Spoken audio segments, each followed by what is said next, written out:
I literally just made this profile for the purposes of typing this story out. I look to gain nothing from it.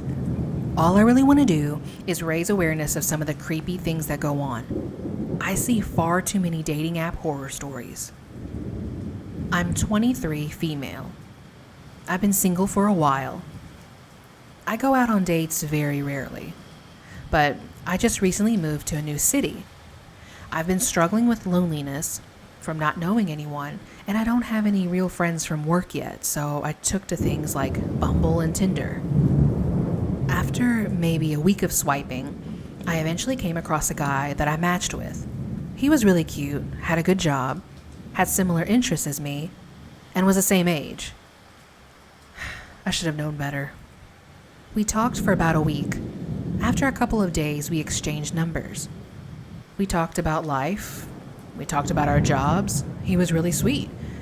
He gave me assurance and told me that a new move could be scary, but that putting myself out there was a good step in the right direction. He did get strange with me at one point and asked me things like what color bra and underwear I was wearing.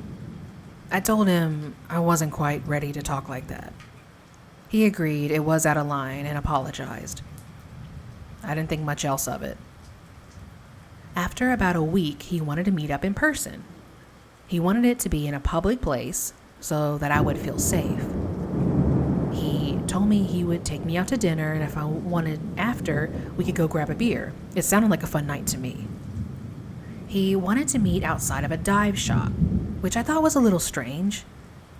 It's winter here where we are, and well, it's one of those U.S. states that doesn't really see cold winter, so I didn't give it a great amount of thought. The shop is located near a public park, so there were a good amount of people there.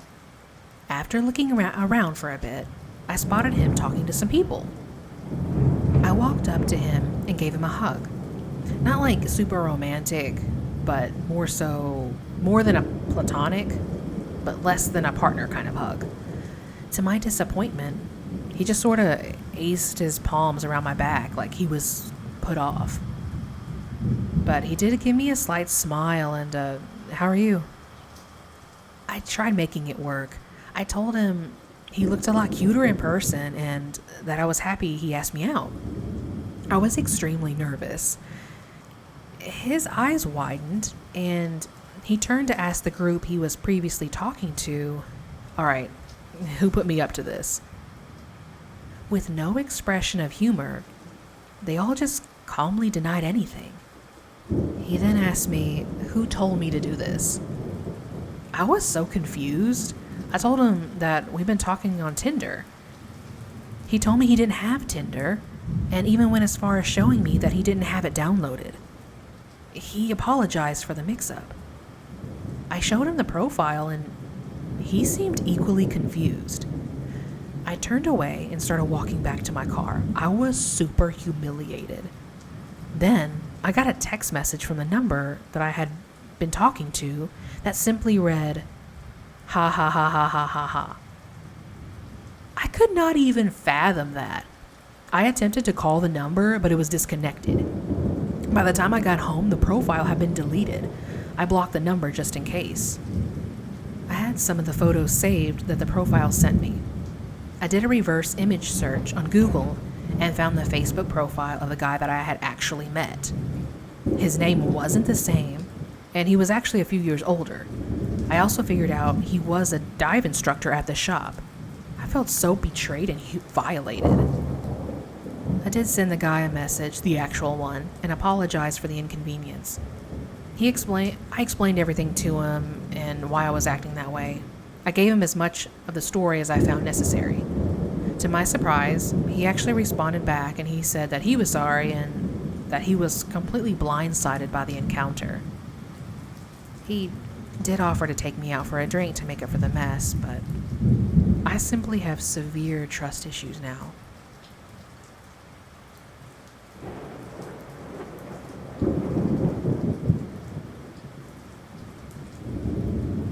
A few years ago, I lived in a large apartment complex.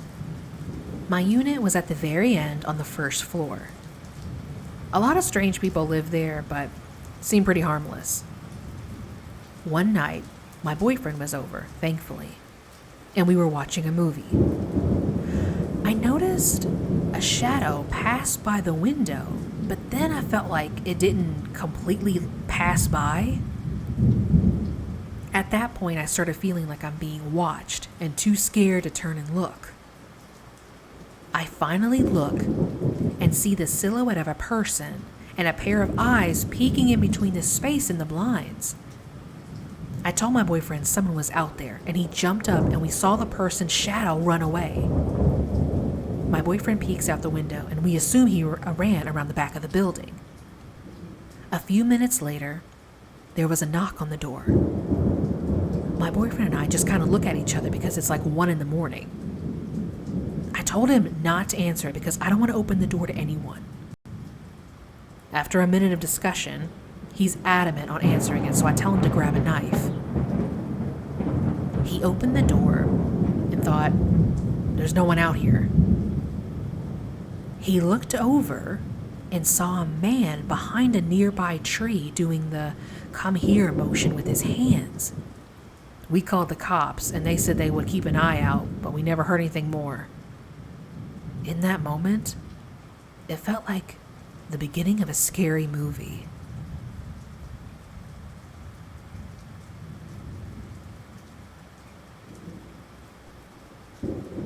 So me and my boyfriend like going out dancing on the weekend, which always ends with us stumbling into our favorite pizza place before joining the taxi queue. We've done this most weekends for over a year now, so have become somewhat friendly with the guys who own the pizzeria. They know us by name and always make a big fuss over us and offer us discounts every time. Now here's where it gets freaky. So last night, a Sunday night, at 11 p.m., my boyfriend and I were in bed because we both had work this morning. My phone started ringing, which was weird for that time of night, and I saw it was an unknown number, so I ignored it. Next thing we know, there's someone knocking on the front door. All the lights in the house were off, so we're clearly in bed or not at home, right? I had another call from the same number, and then the person knocking started hammering on the door and flickering the letterbox. My boyfriend got up to answer it, even though I was a bit shaken up and I warned him not to. If I had been home alone, I would have never answered. So he goes downstairs to answer the door, and lo and behold, it's one of the guys from the pizzeria holding 2 freshly cooked pizzas that we didn't order. He said not to let the other guys at the shop know about this, but they were a gift from him to us, his favorite customers. My boyfriend took them from him and thanked him, but we couldn't get back to sleep for hours after that. We just felt so odd about it. I mean, we've ordered from there before for takeaway, so that's clearly how he got our address and my phone number, but it's still weird, right?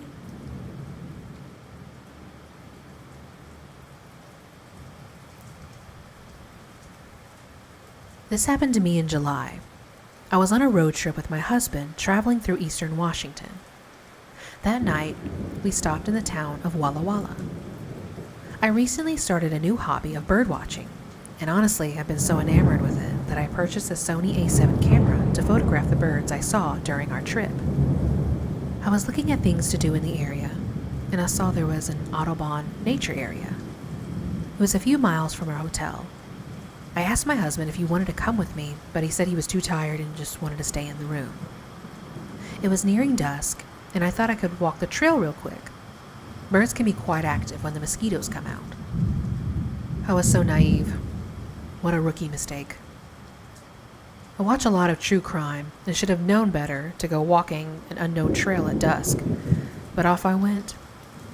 When I arrived, there were no cars parked at the museum lot. It was absolutely empty and the museum was closed.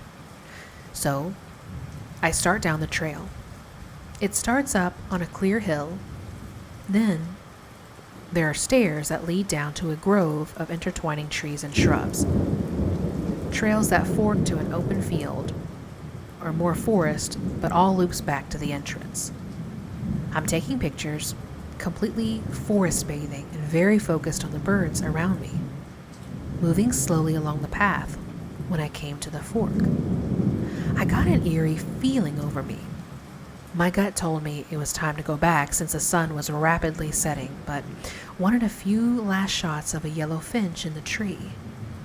As I started lowering my camera from my eye, there's a man standing next to me. I gasped and took a step back. He said, "Oh, sorry.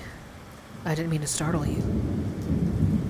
I started quickly profiling him. He was tall, mid-30s, slender, black hair, light complexion, dark eyes.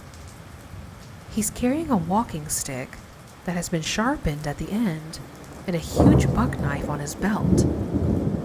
My heart starts to race and I'm trying to prepare myself if this guy decides to take his stick and stab me like some wild game. I smile and say, "No worries." He's still standing there looking at me and says, "Nice camera. Very nice camera. What are you taking pictures of?" I'm like, "Thanks, just some birds." Luckily, he slowly starts heading back to the entrance, but giving me a creepy smile as he walks by, keeping complete eye contact. I'm panicking at this point, wondering if he'll be waiting for me up ahead, so I call my husband, because at that point I wanted him to stay on the phone. Well, lucky me, he's asleep.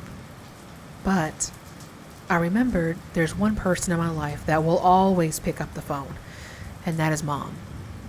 I call her and start talking to her like she's my husband. "Oh, hi, husband. Yes, I'm at the Audubon Park in Walla Walla, heading back to the hotel right now and about 5 minutes away. What's for dinner? Oh, that's funny. Tell me more about that. Yeah. Oh, you don't say." My poor mother. What's happening? Are you in danger? Luckily, I see the man up ahead and I keep on the phone with my mom as I pass him, looking back every few seconds as I head up the stairs. I hear him yell behind me, "Sorry, I didn't mean to scare you." Honestly, who knows if this man actually, had any ill intentions towards me, but the whole situation felt so heavy in my gut. And where did he come from? How long had he been watching me? Now, my husband accompanies me more while bird watching, or I carry protection if I'm going out alone, but most importantly, I don't go out at dusk alone, and I scope my surroundings better. Creepy guy in the forest, let's not meet again.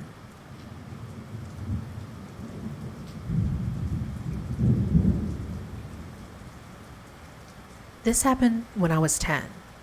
I'm female, dark brown hair, and tan, creamy skin, average height. Just so you get the full picture. Considering my age and build, I would have not been able to fight back particularly well had something happened to me at the time. At the time, I lived with my mom and younger brother, who must have been about 7 or 8. We all lived in a pretty secure area of town, and our apartment had a security guard. To get into the lobby, he had to buzz you in unless you had your own key card. The elevator was activated by key card too, so either you had your own or the security guard would have to key you in. Also, we had a small screen inside our apartment with a button to call security if we needed. This made us feel safe to some extent, but my mom is a cautious person, and she's always very aware. We were moving, and we sold a lot of stuff, including our TV. A normal size flat screen thing. We couldn't take everything with us, so this had to go. Eventually a man, mid-30s or 40s, got in touch expressing interest in our TV. He said he'd drop by our apartment the same day. And he did, but a little later than expected, at around 7 p.m. He does all the usual checks to see if it works properly, and eventually starts asking my mom about where my dad is. He lived abroad at the time. Then asked me questions like, where's my school and how old I am? Being a naturally friendly person, I answer and end up telling him all about a field trip I took with my class to the beach. He then asks if he can connect his phone to our TV to project images of the beach. He'd apparently been there before. My mom reluctantly agrees and he does so. In those pictures, there's a pretty young woman. He says he's a photographer and would love for me to model for him sometime. This is the point my mom pulls me closer to her, frowning, and politely declines. I don't suspect anything, and I'm in fact excited and keep asking my mother to please let me model. She tells me to be quiet and doesn't sound happy at all. He continued to talk about his photography and said I would make a good model, on and on, while I kept getting more eager and nagging my mom to let me do it. I had no idea of his intentions and was completely okay with the idea. I also noticed the woman in the photo was wearing a skimpy bikini thing, and since I really wanted to be grown up, you all remember what it felt like, I asked if I could wear one too. He said yes. My mom, I could tell, was completely freaked by this point. I suspected nothing, of course, and with childlike innocence, I asked him if I would get money. Again, he said yes and kept encouraging me to pose for him. Looking back now, I feel terrible for my mom, who knew exactly what was going on but couldn't stop me. On top of all that, he told me repeatedly how good a model I was, while I giggled through pose after pose, tossing my hair, arms up above my head, or hand on my hip. Creepy as hell. He's been there for over an hour now. He says he's calling his friend to ask if he wants to buy the TV. Why would he do that? Who knows? He speaks with him for a bit, then says he needs to call his wife this time. Again, we let him. When he hangs up, my mom asks him if he wants the TV again. He tries to start a random conversation to distract her, but it's really late and we're all getting tired.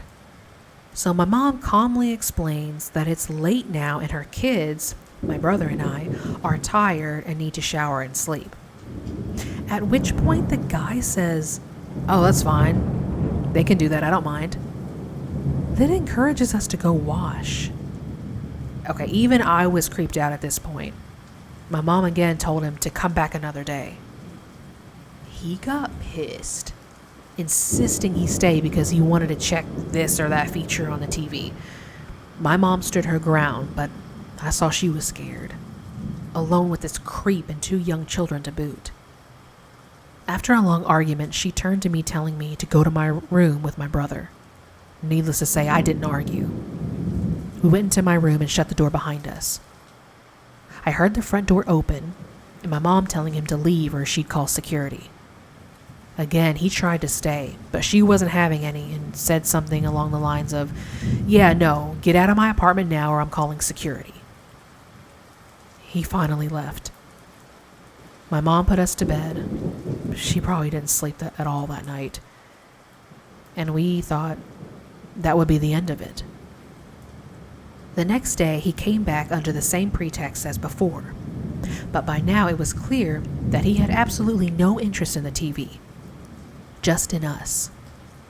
Security, knowing what had happened prior to that day, immediately called my mom to know if it was okay to let him in or not.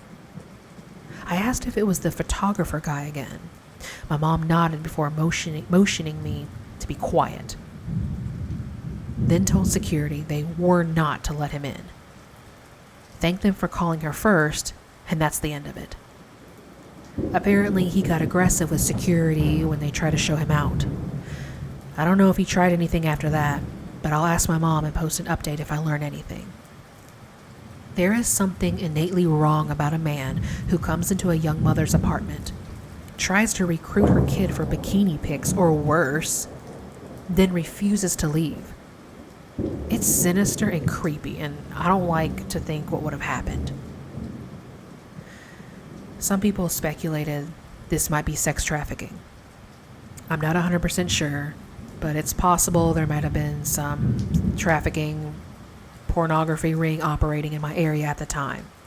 I'll do some research, check the news, etc. Likely it was just a creepy pedophile. So, apartment creep who took advantage of my innocence, let's not meet again.